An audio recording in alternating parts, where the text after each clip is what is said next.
nice presentation by Mr. Zayda Natashi entitled The Jewish Community in Israel, Another Perspective on the Arab-Israeli Conflict. Please remember to turn off his cell phones. Like that. Can you touch it, please? Better? Yeah. Better? Yeah, it'll be okay. First of all, we would like to thank you, everybody who was involved in planning this event. Thank you to Pat Miller and the Lectures Committee. Also, thank you to the Ames Jewish Congregation and all the members of the Israel Education Committee. And also, we'd like to express gratitude to GSB and Ashu Hillel. And finally, thank you to Mr. Mark Finkelstein and the Greater Des Moines Jewish Federation for their support and generosity. Tonight's lecture, as I said, will be given by Mr. Zayda Natashi, who is a member of the Israeli Jewish community. He has very extensive experience in Israeli politics. In addition to holding many other posts in the Israeli government, Mr. Natashi is a former member of the Israeli parliament. He was also the first non-Jewish... You can probably do without it. I don't use it when I lecture here. But turn it off. Turn it off.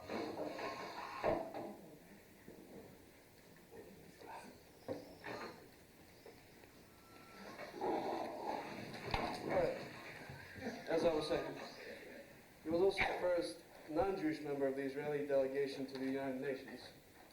And Mr. Natashi is also a published authority on the life and status of cultural minorities in Israel. And also I would like to remind you to stick around after the lecture because there will be a question and answer session moderated by Mr. Kaplan. So please welcome Mr. Zayda Natashi.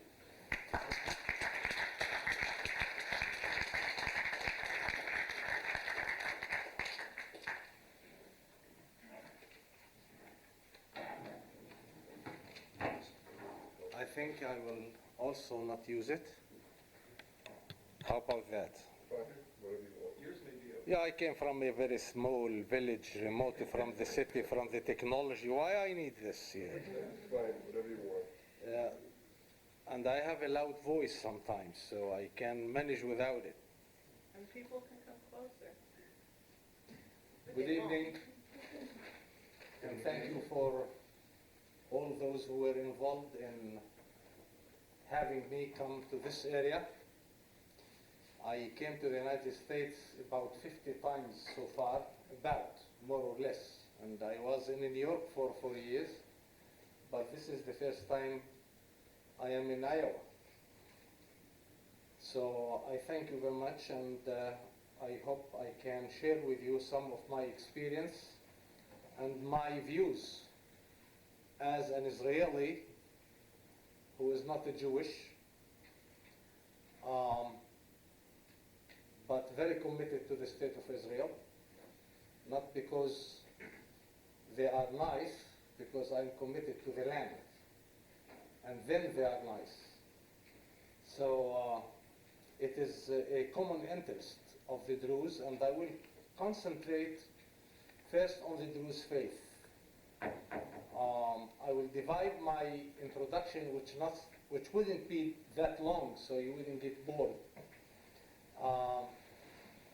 First, I will say a few historical words, then faith, and then commitment to the land and the Druze in Israel.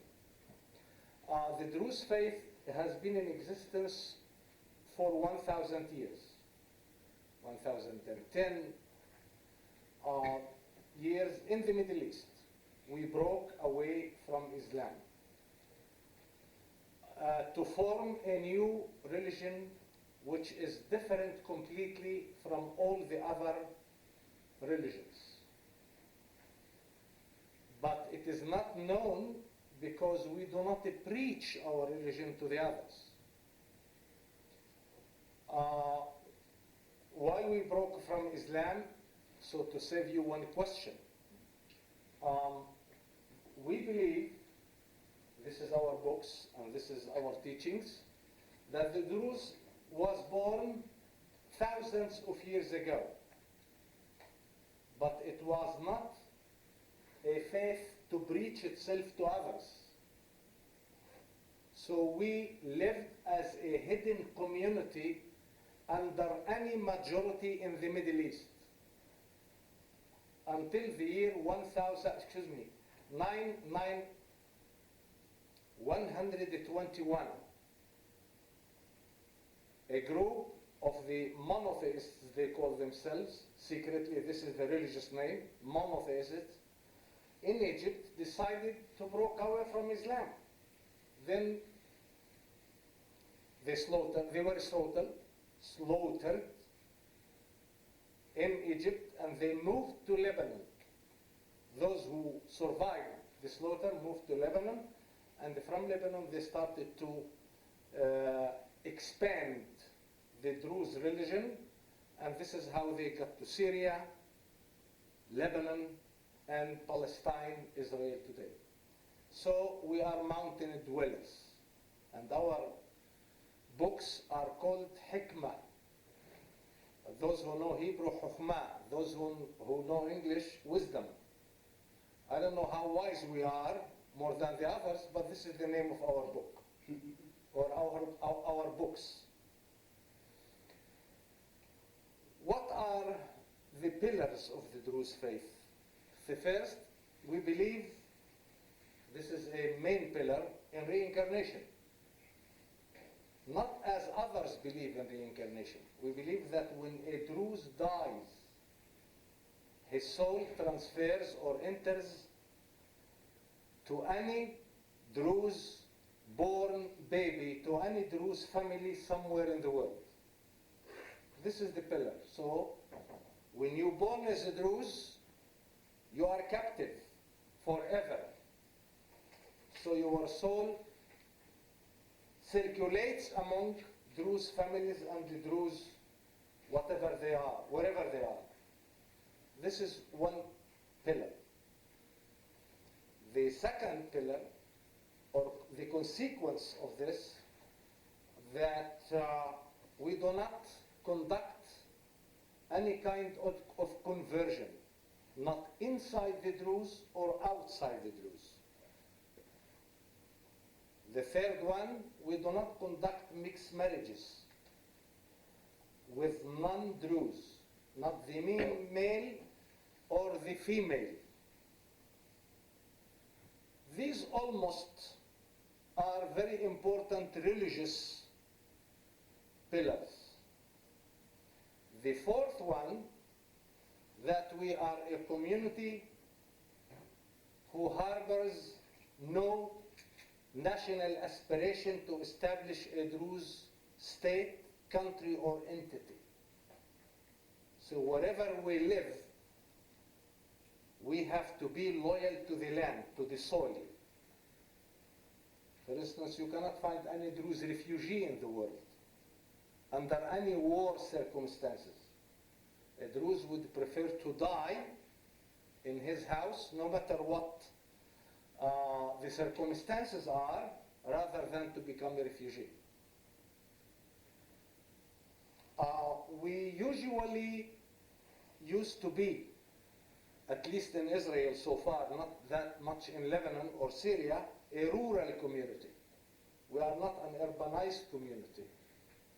And we discouraged urbanization. As a matter of fact, we still discourage urbanization.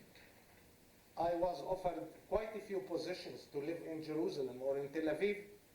I denied them. I did not want them because I want to continue to live with my family in my community, fearing that urbanization might lead to assimilation.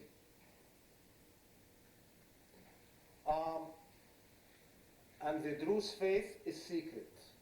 This is why we do not preach, why we do not conduct conversion, either ways.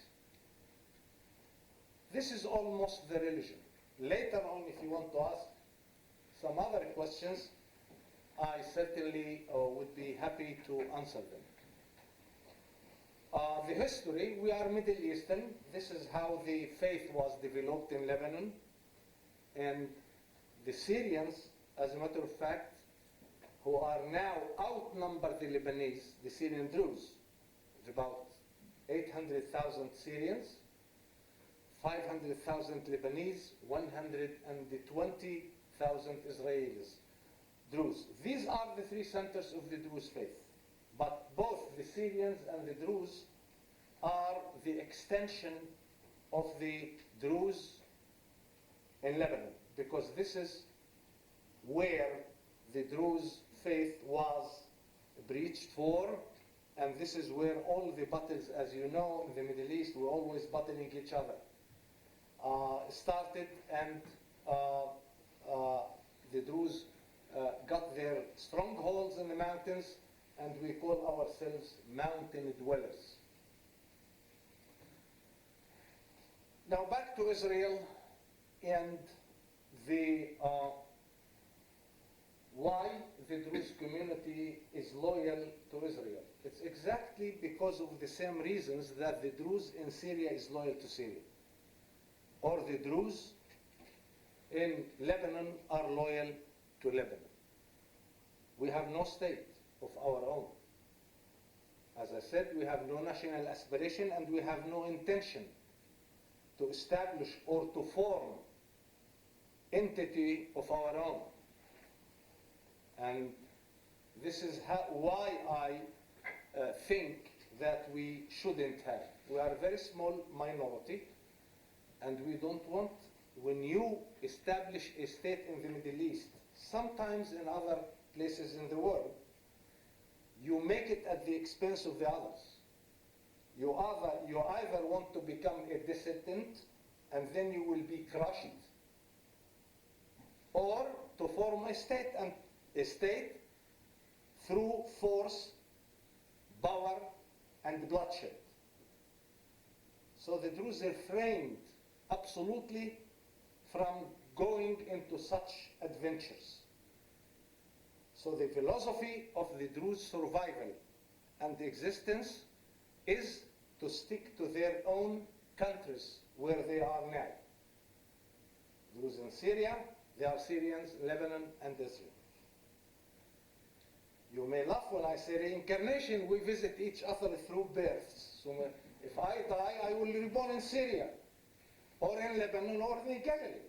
I don't know where. So this is how we exchange with each other, that in the second life, they do the same thing. Incidentally, we have many people who remember their ex-life. Quite a few of them. But I know at least quite a few.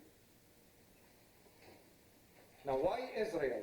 Now, the Druze in Israel as a different perspective. We don't believe that wars can resolve any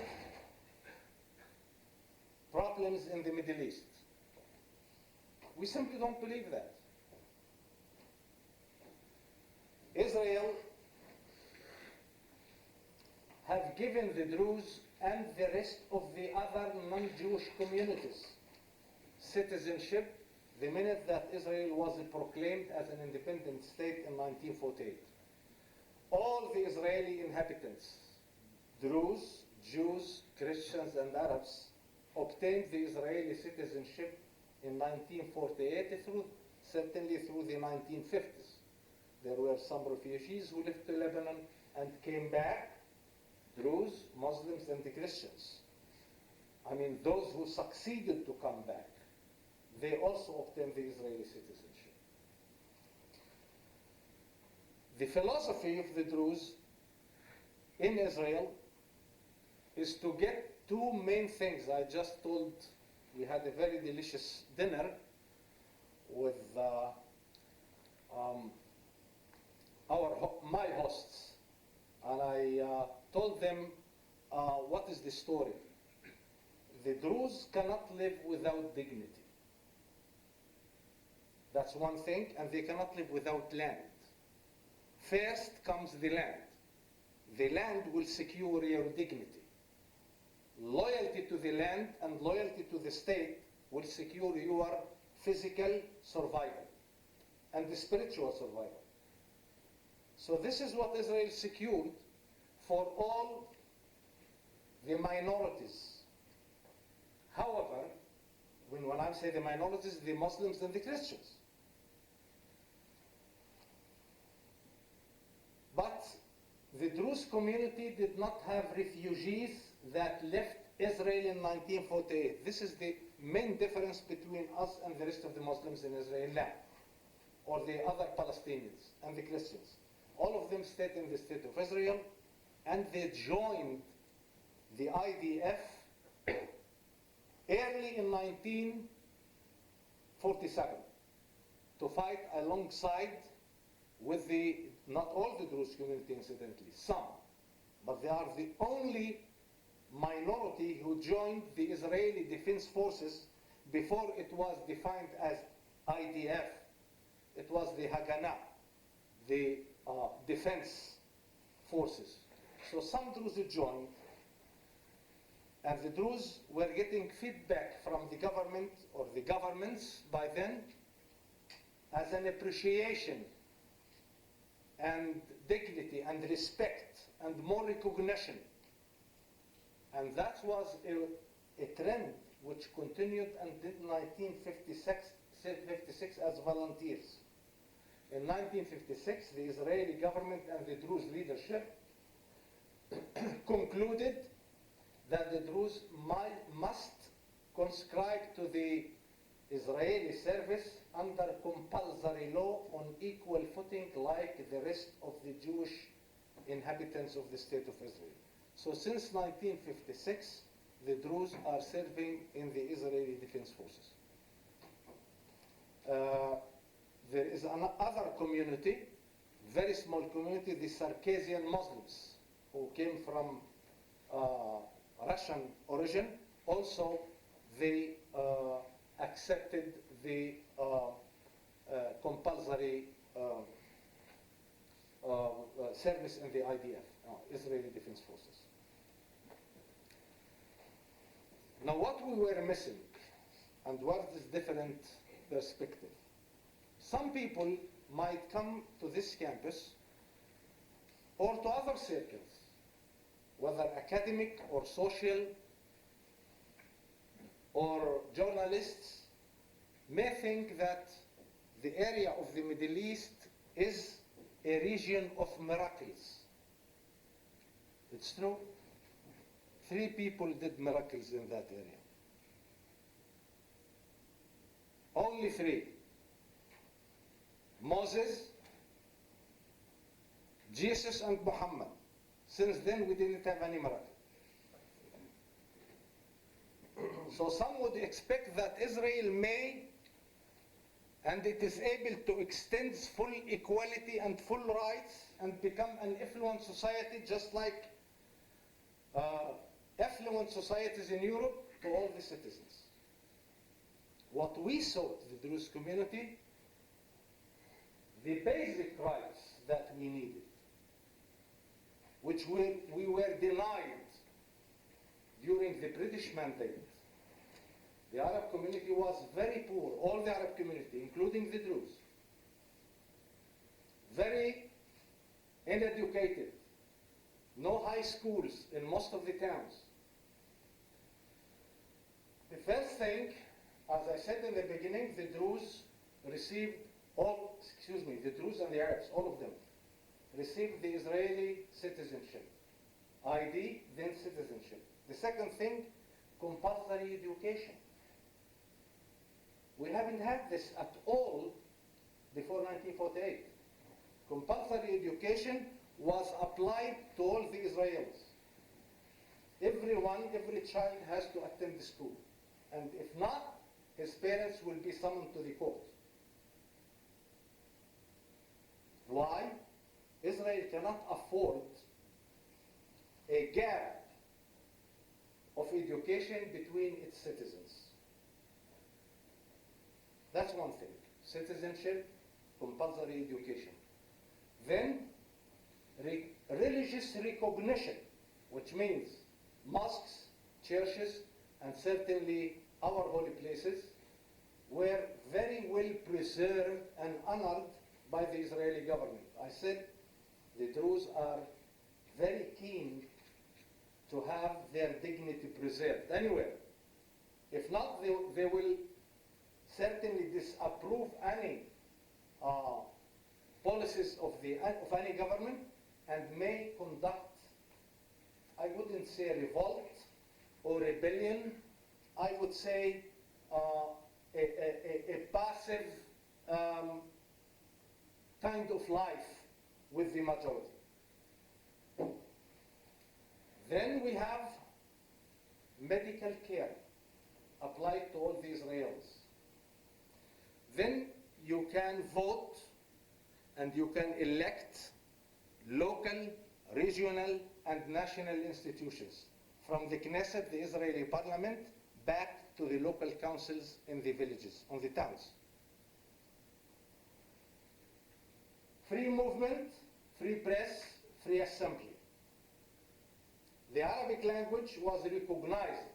I'm talking now the Druze as part of the Israeli Arabs. And the Arabic is my mother language. So Arabic is the second official language of Israel after the Hebrew, or on equal footing with the Hebrew. I said compulsory education, it's not only compulsory education. The two systems, the Arab one and the Jewish one, the only difference between both is the following: that on the Arab schools, we teach Arab history, Arab literature, and the teaching language is Arabic. In the Hebrew schools, they teach Hebrew language, Jewish history, and the Jewish literature. The teaching language is Hebrew. The end of the day, both students, Arab and the Jews, have to attend or to have the same examination, matriculation examination, under the same roof at the same hour. Because both have to end up with one university. We have it's not that we have one university. It's either you have to go to the Technion Institute or to the Hebrew University, or we don't have an Arab university. So we have to provide education to all the Israelis, equal education. But this is being taught in Arabic, this is being taught in Hebrew. This is the only difference.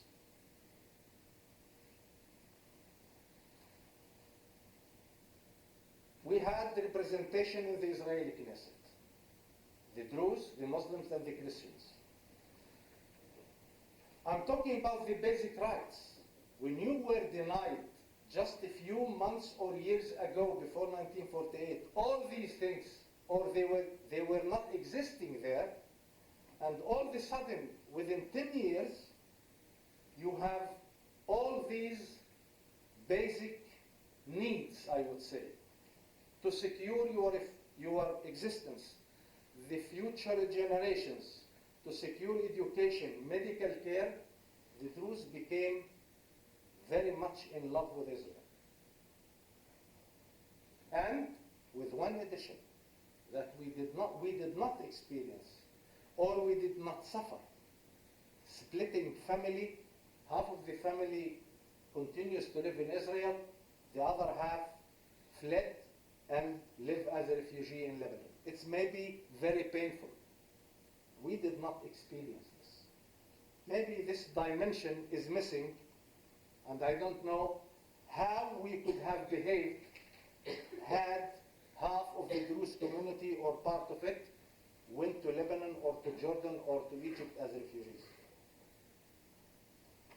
So this is, when I say the Druze are equal, I'm not seeking 100% equality. And this is what I'm telling my contemporaries. When I was a student in the universities, I said it many times in many circles, Israel cannot offer at that time equality to all the Israelis. The circumstances. Again, almost open borders with half the community became refugees, half community in Israel. But we need all these basic things. So, and the minute that the state of Israel, if I want to be pragmatic, and the Druze are very pragmatic, they are very naive, and I mean it, but they are pragmatic. The minute that the state of Israel was proclaimed as a Jewish state, to me, later on, I concluded there is no equality.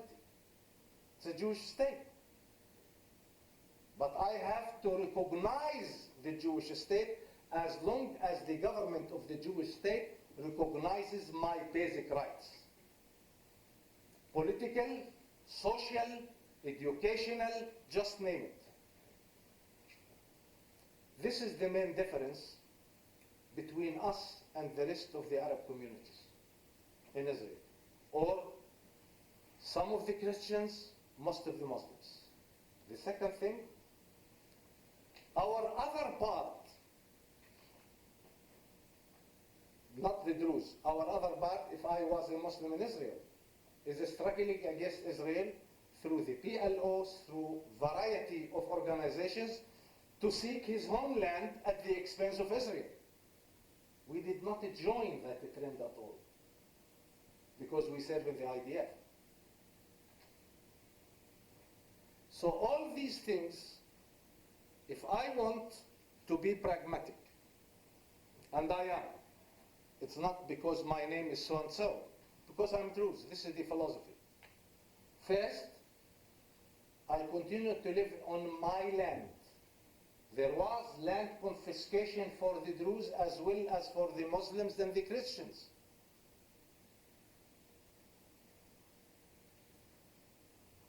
But that land confiscation was under the law of Israel.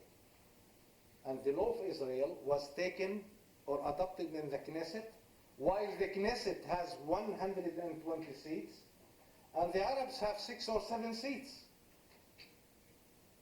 So, even if they want to struggle against the law or to vote it, they cannot do anything. This is the law of the majority. This is the majority policy. It doesn't mean that I agree with the Israeli land confiscation for the Arabs, but I can understand that I'm in the minority. This is my size, and this is my political leverage, and this is my political power, and this is how I have to behave, is to work on other means. What comes that the Druze community, because of its loyalty to the government and to the land and to the state, they did not confiscate as much as they did to the rest of the Arabs. Maybe because we didn't have enough lands at that time too.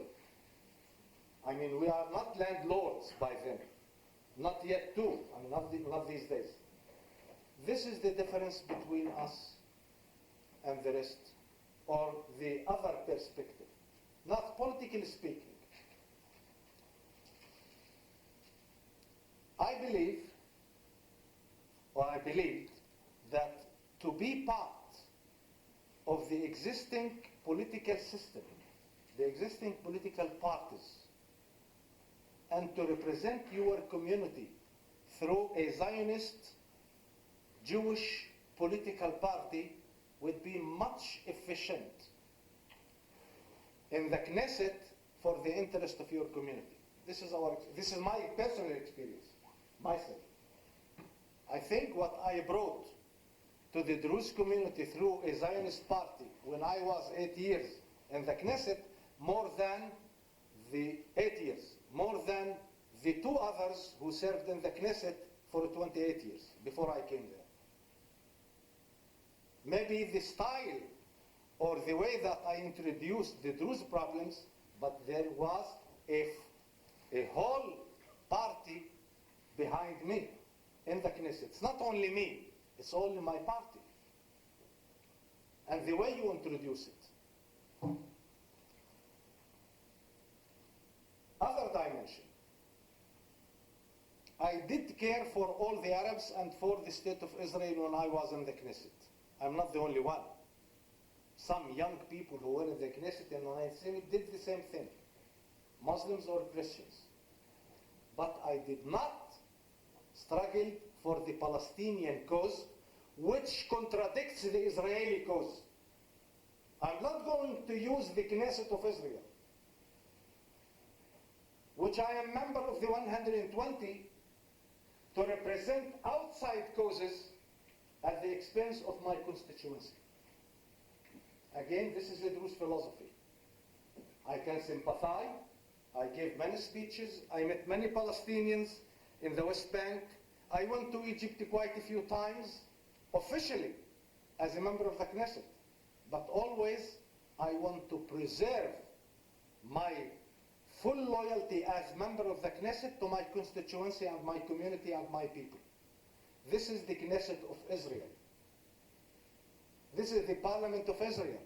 This is not the Parliament of Arafat, neither the Knesset of Abu Mazen, the moderate one now. Let us be very pragmatic.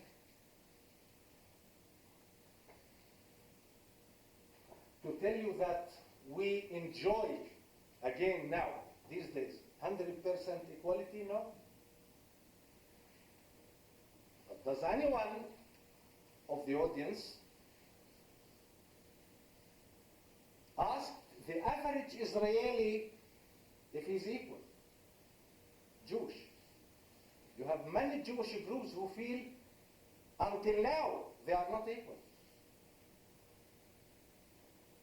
So it is not identical to the minority to be not equal. You have many Jewish groups. The Russians today, the Russian immigrants feel they are not equal. Many Sephardic groups feel they are not equal since 1950, since they came to Israel. Many others, Yemenites, Sephardic, the Ethiopian immigrants feel that they are not equal at all. So I am in good society. This is the feeling of all the Israelis. Sometimes they say, and I look at the democracy in different way than the rest of the Arab. Democracy in Israel does not mean necessarily equality. And democracy in the United States does not mean equality. Neither in Norway or England. Democracy is democracy and equality is a different thing. Because we cannot provide, as I said, everyone feels, I cannot provide 100% equality in a democracy to all the Israelis. Neither 100% happiness or 100% satisfaction. This is democracy. Tomorrow morning you can find 3, 6, 7 groups demonstrating, facing the Knesset against certain policies. They feel they are not equal. But that does not mean we don't have equality in Israel. So the Druze are committed to certain values where some others do not honor those values, including Jewish groups.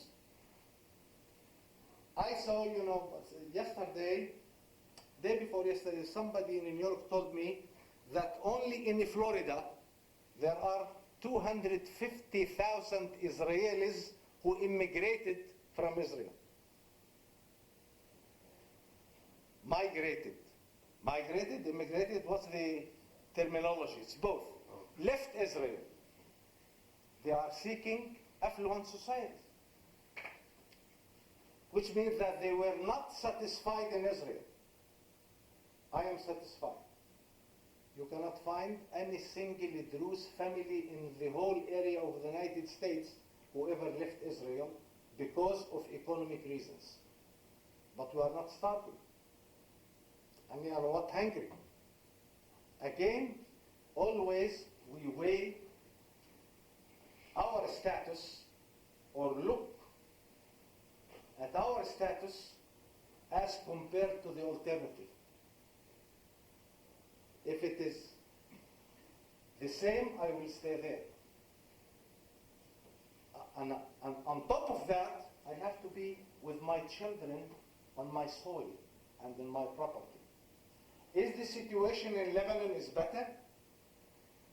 Is it where there are 500,000 Druze? Is the situation of the Druze in Syria better? No. Is the situation of the Druze in the United States is better? No. Maybe they are enjoying high income per year, but their coming generations are dissolving and assimilating. So the next generation will become Americans, but full Americans, with the mixed marriages and all these things. This is the different perspective of the Druze in Israel. From the rest, not only of the other minority groups in Israel, but also from the Jewish groups in Israel. We are really, we suffer inequality, but it's not desperate. When I was consul in New York for 4 years, I went all over America, except Iowa and some other states. And I saw how much poverty there is in this country. We don't have poverty in Israel to that extent of homeless, starving people in the main cities, the big cities, Los Angeles, New York, San Francisco, Washington, D.C. I saw myself. And every time when I came in the evening or the other day to my wife in New York, I said, listen, we are living in Israel in a paradise. This is my conviction. Wrong or right, this is my country. Wrong or right, this is my soil. Wrong or right, this is my destiny. And I have no other alternatives. If you ask the Syrian Druze, will tell you exactly the same thing about Syria. If you ask a Druze in Lebanon, he will tell you the same thing, how he feels toward Lebanon. So this is the common thing among the three communities is to be loyal to the land and allegiance to the governments, as long as they give you the respect, the recognition, and honor their land and preserve your dignity. If not, they will not be satisfied, or they will react. That's we have a true sympathy with the Syrians, and they do have with us.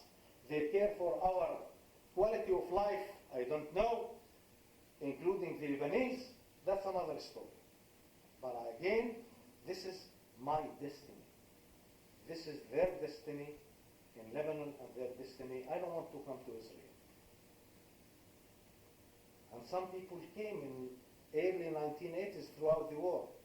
I did all the things. We brought them, we hosted them, we gave them shelter, but towards the end of the war, the civil war, the Israeli war with the Lebanese, we made sure that they should come back, they have to come back to their homes. I think it was a prolonged introduction anyway. I said I don't speak too much, but I did. I think it's enough. Now I will stop here and I will let you talk or ask your question or make your observations. Murray? Yeah. So everyone can hear you, please use the microphone over here.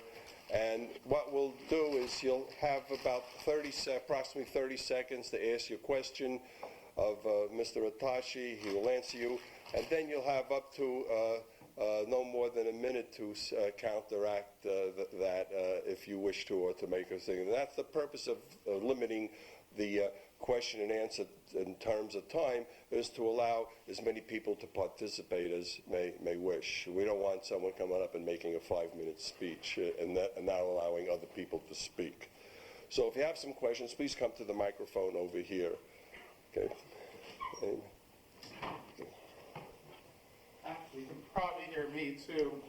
My question is really about the Druze community in Lebanon. During the civil war there, were they with the Phalangists? Were they with the Arabs? Were they with the Syrians? And who are they allied with now? During the war in Lebanon, the Druze were with the Druze.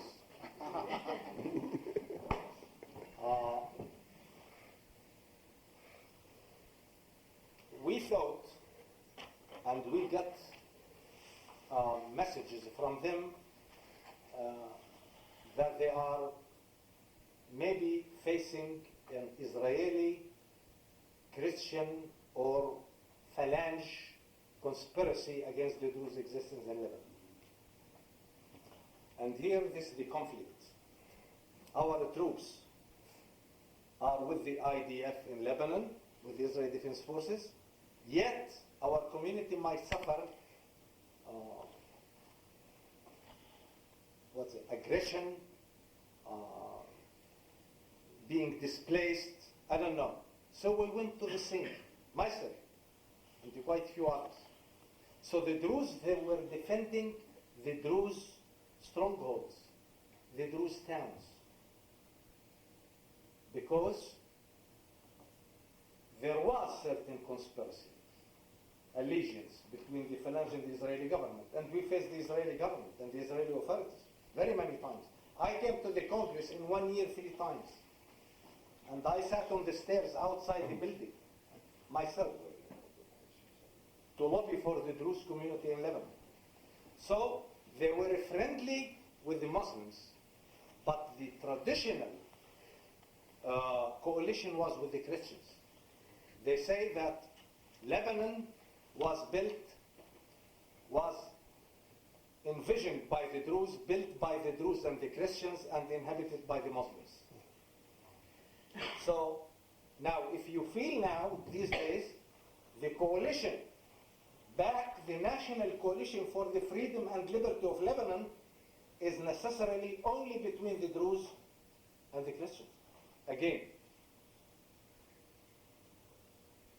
Now, you may heard the news of Hariri unfortunate assassination. He was one of the liberals, of the modern liberals, to join this coalition as a Sunni to liberate Lebanon from the Syrians. So the Druze always care for themselves. Again, because they don't have other alternatives. I have a question. You left me a little confused with a couple of statements that you made.